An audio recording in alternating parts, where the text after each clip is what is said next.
welcome back to my channel.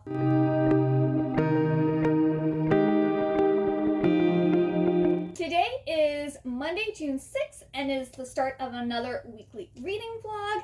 So I'm going to start it off by talking about the books that I plan to read this week. And yeah, so this reading vlog is going to go from Monday, June 6th to Sunday, June 12th. Right now, I am currently working on reading Highlander by Jodi Meadows.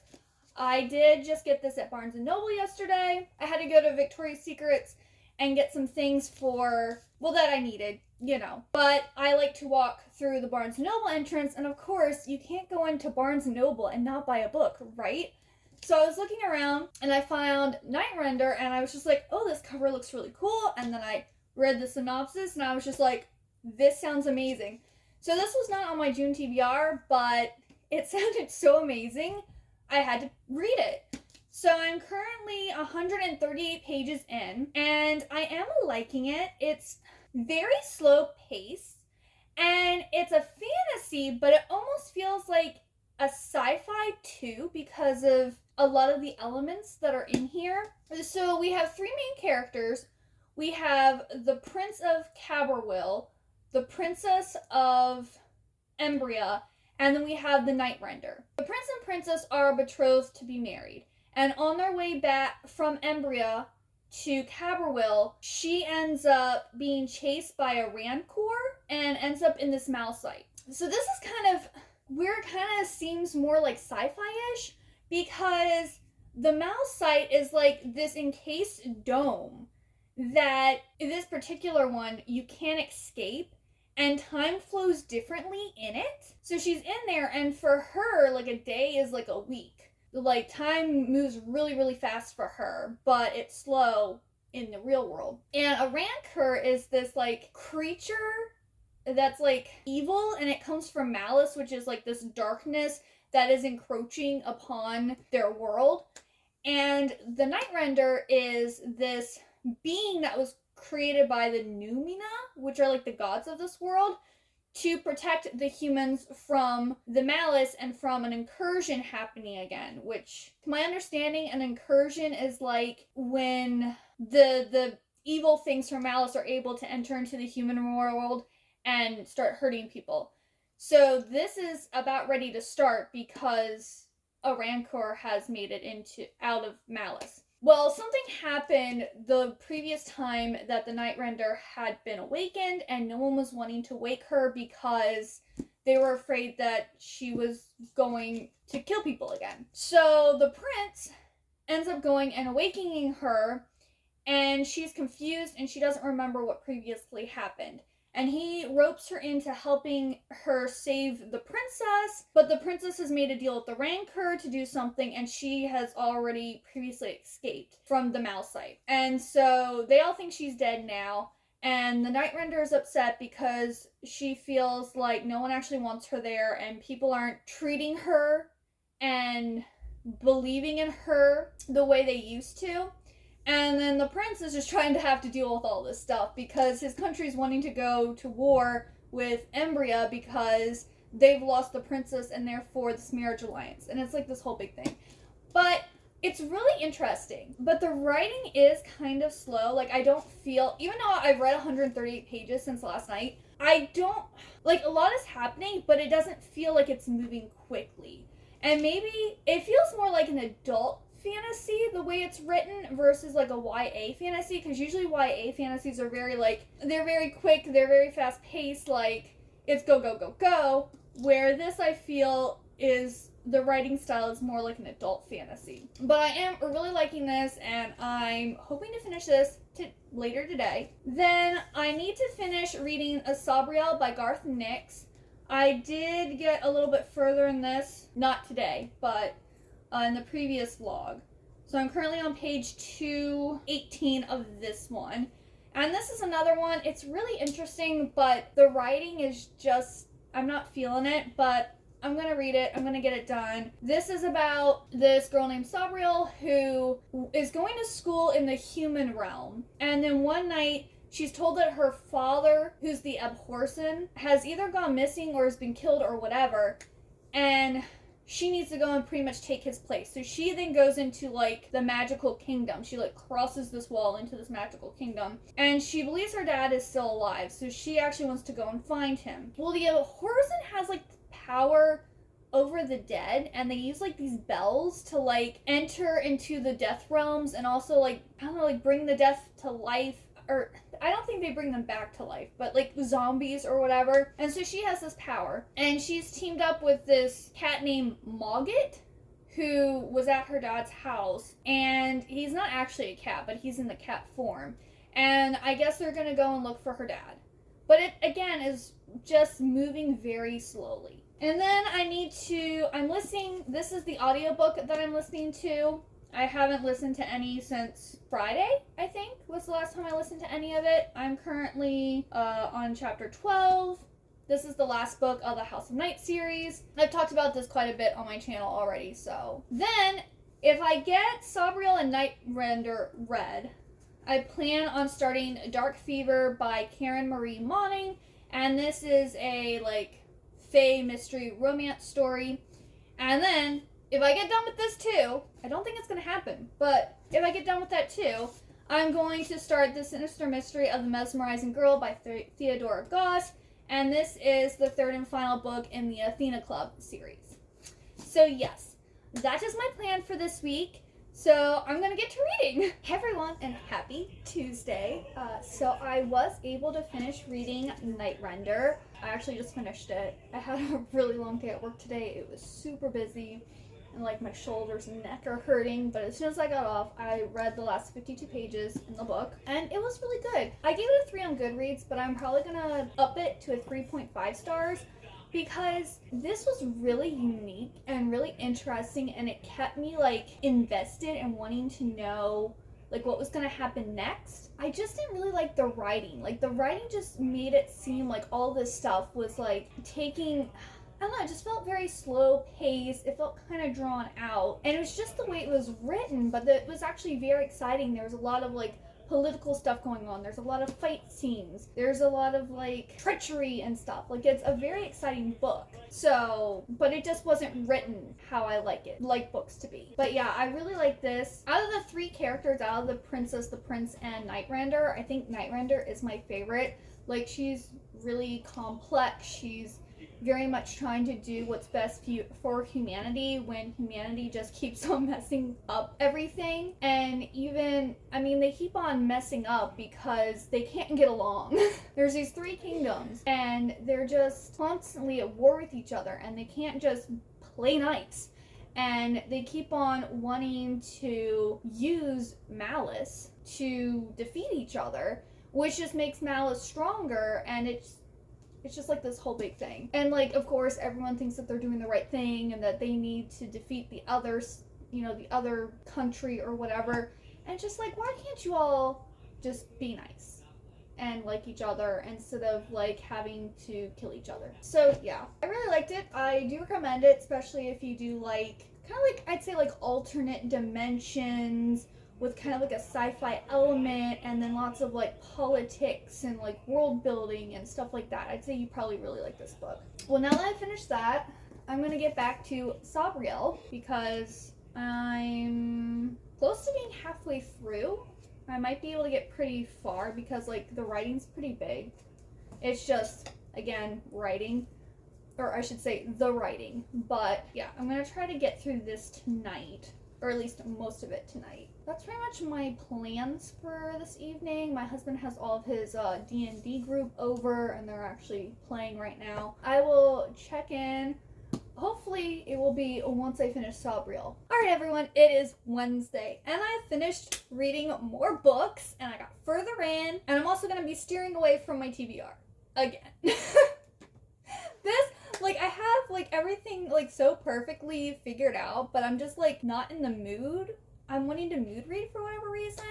So last night, I ended up watching Dracula Untold that starred Luke Evans. I couldn't remember if I had watched it or not, and then I ended up watching it. I was like, oh yeah, I remembered this. I really, really liked it. And now I'm really in the mood to read about vampires. I just want to consume vampire content. So I put a poll up on my stories on Instagram, and I had like a picture of Luke Evans from the movie, and was just like, I just watched this, I'm in the mood to like read a vampire book.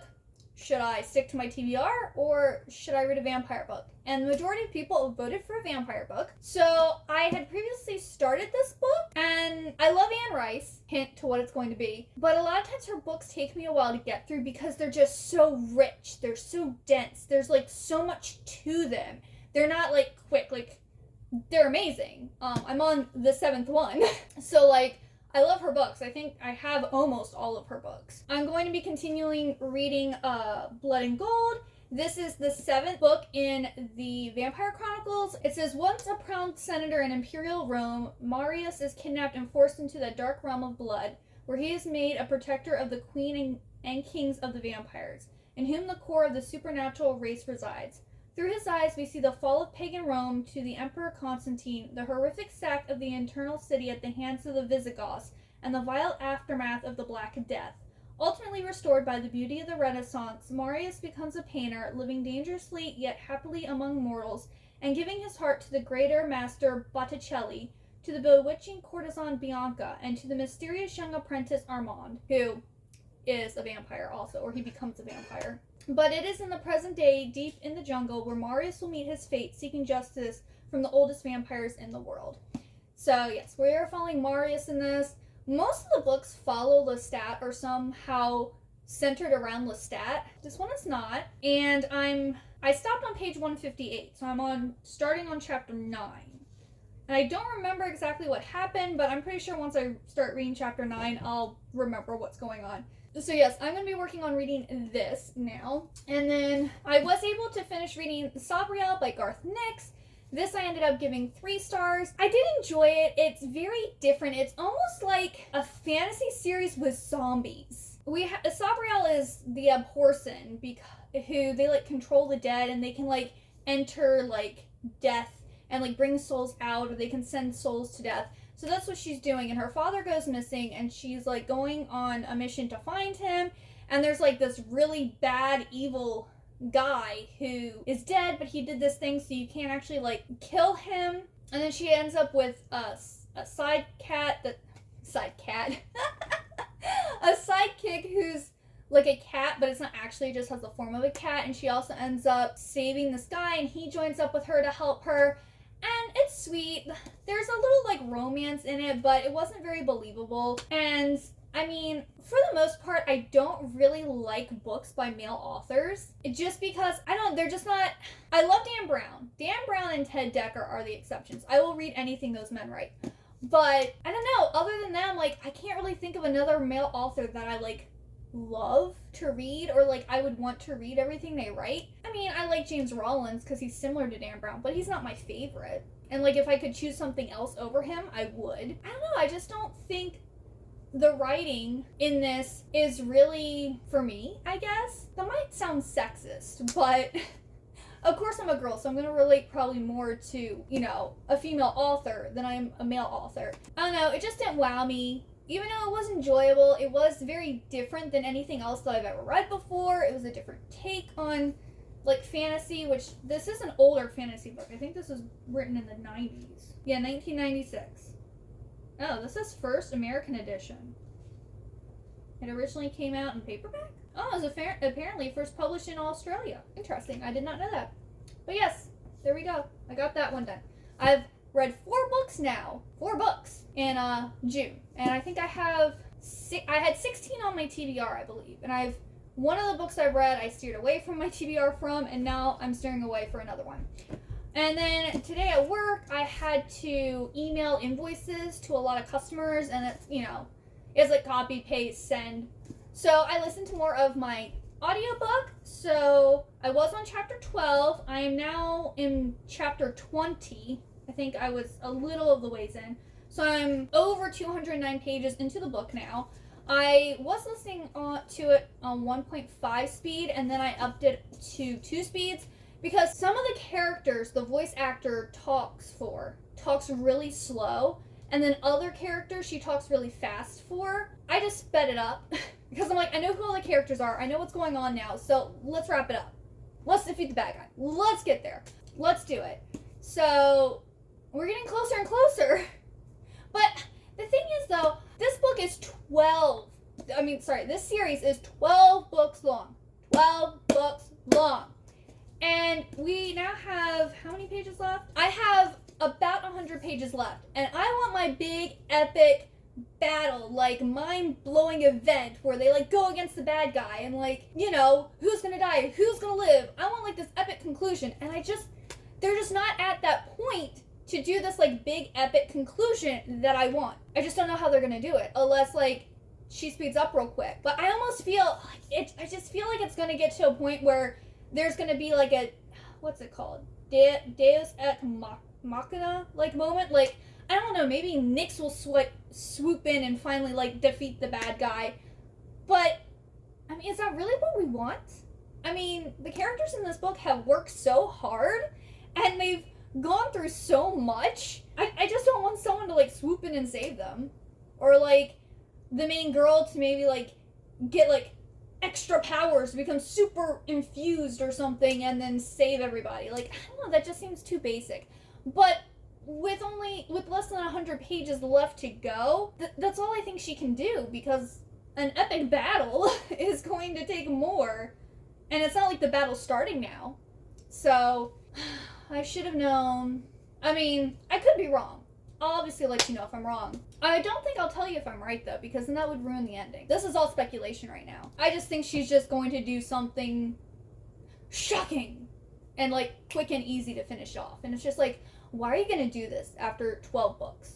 Why? So, yeah. Before I start reading, though, I do have to do my dailies. So I think I want to watch a movie while I play my... Well, when I say my dailies, I have, like, 5 games on my phone, and I play them every single night before I, like, settle down for the night. I don't know what movie I'm going to watch, though. But yes, I'm going to get my dailies done. Then I'm going to read some of this, and I'm going to go to bed. So I will check in tomorrow. Hey, everyone, and happy Thursday! Work is over. I've been to the chiropractor. I picked up something that I ordered from Amazon. Sadly, it did not come in an Amazon box. It came in its, like, original packaging. But I got an electric kettle. You might be asking, why, Heather? Why get an electric kettle? Well, since I'm going to be doing, the plan is I'm going to be doing weekly vlogs from now on. You know, I need some B-roll. And, like, right now, when I make my tea, I just, like, put a tea bag in, hold it under the sink, and then pop it in the microwave for 3 minutes. That's not very aesthetic. I can't really film that. So I know in a lot of other people's videos, people, like, you know, show pouring out of a kettle into the tea and, like, stirring it and everything. And I really like that, and I want to have that in my videos too. I got an electric kettle, which is really cool. I'm also going to try to get some more, like, aesthetic, like, mugs, because a lot of mugs we have right now are kind of boring. So I want to get some, like, prettier mugs that will look nice for filming and stuff. So, yeah, that's what that's for. I'm excited to use it. It was like $15. I was just like, because I was looking through, I was like, I want a kettle, but I want to spend a lot of money on it. And I was like, oh, $15? And it had almost like 5-star ratings. So I'm like, yeah, sure, let's do it. Last night after I checked in with you all, I ended up watching an episode of Highlander, which is the TV series from the 90s that stars Adrian Paul, my crush. I have had a crush on Adrian Paul since I was like 4. And, like, the Highlander TV series really isn't that good, but, like, Adrian Paul is just so amazing. I watch it just for him. For me to watch something, it has to be visually beautiful, it has to have actors that I like and think are attractive, or it has to be, like, based off of, like, a book that I really like and I want to, like, see come to life. Those are, like, the 3, like, reasons why a movie interests me. If nothing, like, if in my opinions the actors aren't attractive, the fashion isn't anything, the scenery isn't, you know, like, so many people were obsessed with The Walking Dead. Doesn't interest me at all. Nothing about that visually looks appealing. Of course, I'm not really into zombies. And it's the same thing with TV shows. Aesthetically, Highlander is there. If you don't know what Highlander is, it's a TV series that's based off of the movie from the 80s that I think they're aliens. They're aliens that have come to Earth, if I remember correctly. And I'm not really sure how, but, like, you're born. And if you're killed and you don't like die naturally, then you'll become immortal. And the only way you can be killed is to have your head chopped off. Yeah, so if you're not murdered or killed, you then will die of old age. But I don't know if that actually counts for like cancer or not. Like if you got a disease and you died from the disease. They probably touched on that on the TV show, but I don't remember. Because I haven't watched all the TV show. I watched it like here and there when it was on TV. And I'm currently, I think, I had taken a hiatus from watching it, and I went to start watching it again. I can't remember where I was, so I started again in, like, the middle of season 2. But then I'm like, oh, I remember these episodes, but I don't remember if it was because it was through my watch through, or if I had watched those episodes on TV, back when it was still on TV. But Adrian Paul is the Highlander. He was born in the He was born in the Highlands of Scotland over 400 years ago. He is immortal. That's like the opening. And then like Queen has, I think, they do the opening and closing song. And then there's also another song that was originally in the movie that I think is played in season 1 of the TV show too. So like, great music, hot actor. So yeah. If you like action and sword fighting and drama, you would probably really like Highlander if you've never watched it. It is currently on Amazon Prime and it's free for Prime members. Not sponsored, just putting it out there. And then I did get some reading done. So I think I said I was on page 158. I am now on page 261. So I didn't get that far, but of course the print is really, really tiny. And again, the writing is so lush. It's so dense and rich. Like, it's like eating cheesecake. So you can't really fly through Anne Rice. This is Marius's story. He's like this vampire who was born in like he was a Roman. He was born a Roman. And he ends up finding the mother and the father, who are those who must be kept. And they're supposed to be the original vampires. And they're basically statues right now. So they like just sit there, and every once in a while, if they like favor you or whatever, they'll like motion you. But they move like really slowly because they're basically like statues.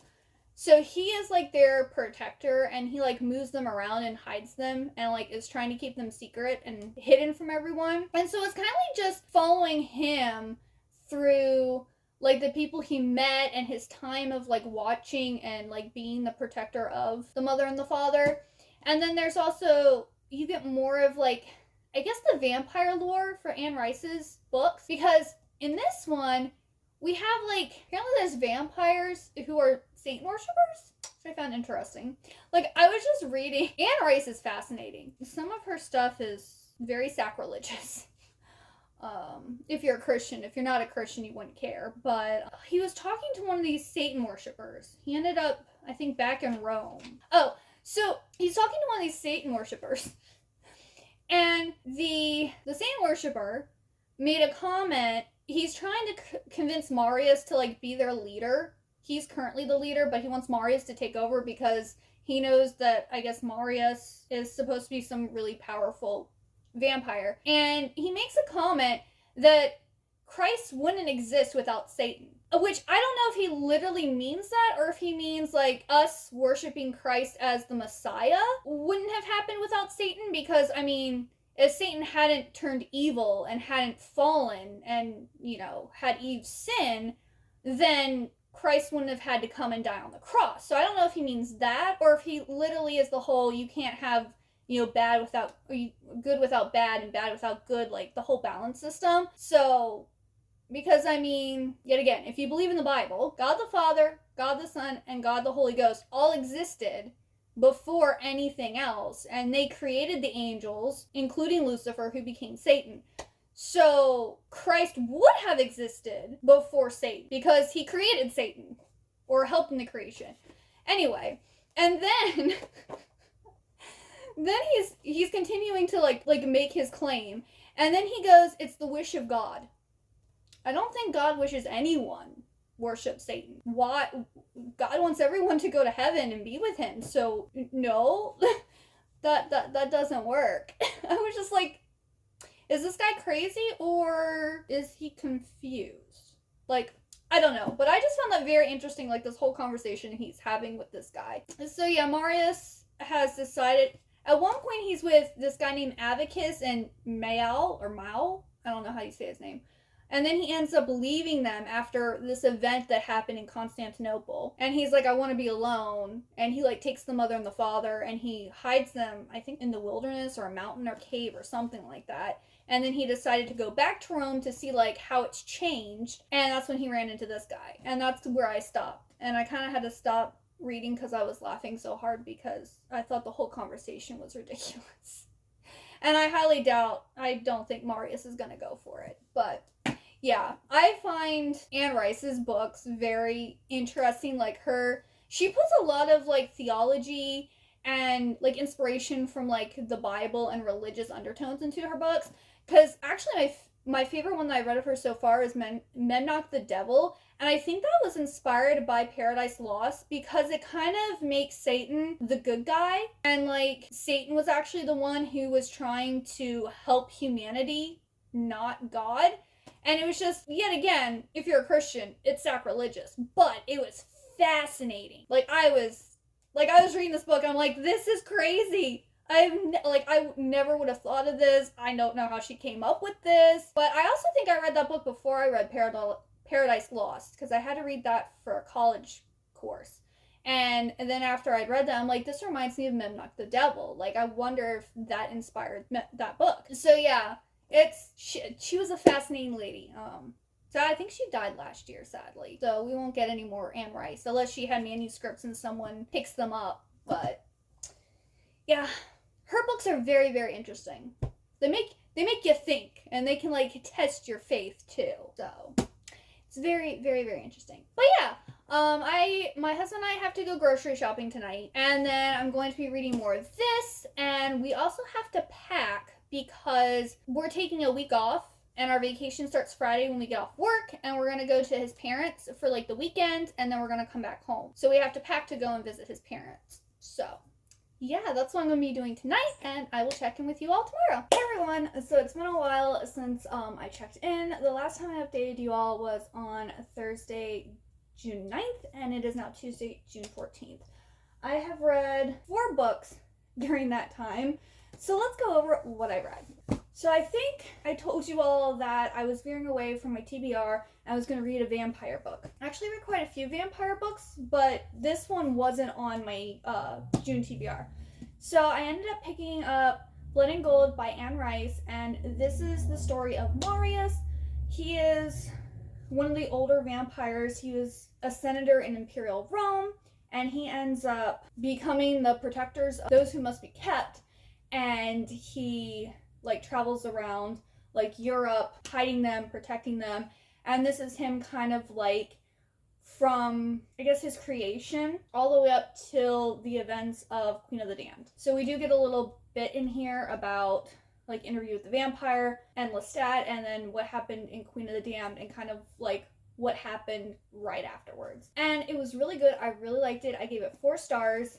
When I picked this up, I had read 158 pages previously. I checked and I had actually started this in 2020. I just for some reason never picked it up and continued reading it, but I absolutely love Anne Rice. Her books are so beautifully written. They're so like, I don't want to say shocking, but like her ideas are so different from anything else, anyone else, or anything else that I've read. So I really find her books fascinating. So yeah, I really enjoyed this and I gave it 4 stars. Then before I was reading that, and before I finished it, I picked up Stuck With You by Ali Hazelwood. This is her second novella, like of this trio that she's coming out with. The last one comes out next month. And this one I read on the way to my in-laws because my husband and I actually left Friday evening, went to my in-laws, and then we came back yesterday evening. So we stayed there for like 2.5 days. And so I read this on the way up there because it was 125 pages and it was like almost like a 3-hour ride. So I finished reading that. I also gave it 4 stars. It was so cute. So it follows one of the friends who gets stuck in an elevator with this guy who, of course, they had a misunderstanding. And so she doesn't want to talk to him and she doesn't like being in the elevator with him. And it's going from when they first met and like their little fling that they had and then switching to them being stuck in this elevator together. And, you know, so we learn about them getting to know each other, what the misunderstanding was, and then them kind of working it out. So it was really sweet, cute, short. I feel like it needed to be longer. That's why I kind of gave it only 4 stars, because I just didn't, like, it was, I feel like both of these novellas are very insta-lovey for, like, both sides, almost. Which, I guess in a novella, you kind of do have to fall in love instantly so we can get on to the angst and the will they, won't they. But, yeah, I want a little bit more substance, you know? But it was still really good, and I really enjoyed it. So then, I finished Blood and Gold, and then I finished listening to Redeemed by PC Cast and Kirsten Cast. And this is the final book in the House of Night series, and I gave it 2 stars. I don't know if I mentioned this in the vlog, but I mentioned to my husband, I was like, we have less than 100 pages left, and we haven't gotten to the big fight scene yet. Like, we're not even planning the attack against the big bad. I was just like, I don't think I'm getting my big fight scene. Like, I think it's just going to end, and that's going to be it. And that's basically what happens. Like, I'm pretty sure, like, the fight between Zoe and Nephra lasted, like, 3 pages. I was like, that's it. And not only that, but at the end it says, to defeat the most powerful darkness will require the ultimate sacrifice.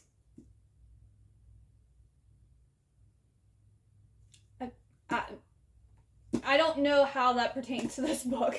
What ultimate sacrifice? Pretty much everyone gets what they want at the end. I mean, one of the characters that has been there since the beginning, that then died and came back as someone else, dies at the end. And one other vampire dies? Like, okay, so 2 other, like, people or creatures that are involved with the House at Night die too. But for the most part, it's Nephra killing a whole bunch of humans. She's dropping them off this hotel building to, like, get more blood for her dark creatures and stuff. So, like, this series was not worth it at all. At all. Like, I'm so mad. Like, if you're gonna give us a 12-volume series, give me my big epic battle at the end. Like, no one really important that you really super care about dies. And even if they did, it wasn't that dramatic. They just died. I don't know. I was very disappointed by this, and I got 2 stars. And then last night when I got home, I ended up reading this, and I finished this at like 3 in the morning, I think. It was a short little novella about Kelowna's fall. He is the lover and warrior of the goddess Nix, and this is kind of pretty much the creation of Earth and the creation of Kelowna and his brother Erebus, and what happened to get Kelowna to be, like, kicked out of, like, Nix's good graces, and leads to what happens in the House of Night books, basically. And this also has, like, Mother Earth in it. It has different mythology and stuff. It was pretty interesting. I give it 3 stars because it was enjoyable. It did kind of read like, though, if you were reading, like, a book about mythology, it kind of came off as that, which was interesting. So yeah, I like the tagline of this. The power of love can never be controlled, not even by the goddess herself. That pertained to this story. That made sense. So, and this also, they have Dragon's Oath, Lenobia's Vow, and Nephrit's Curse. So there's 4 novellas total for this series. So yeah, that is everything that I read this week. I have now read 8 books for the month of June, which is pretty good since today's the 14th. So I've read like a book actually less than every 2 days now. But of course, 2 of those were novellas, so those got read really quick. They each got read in a day, so. But yeah, thank you so much for watching. If you got all the way to the end, please leave me a bird emoji for the wings on this cover, a bird emoji. And let me know what you're currently reading. Oh, or also how many books you've read so far and what your favorite book has been. And I really hope to see you next time. Bye-bye.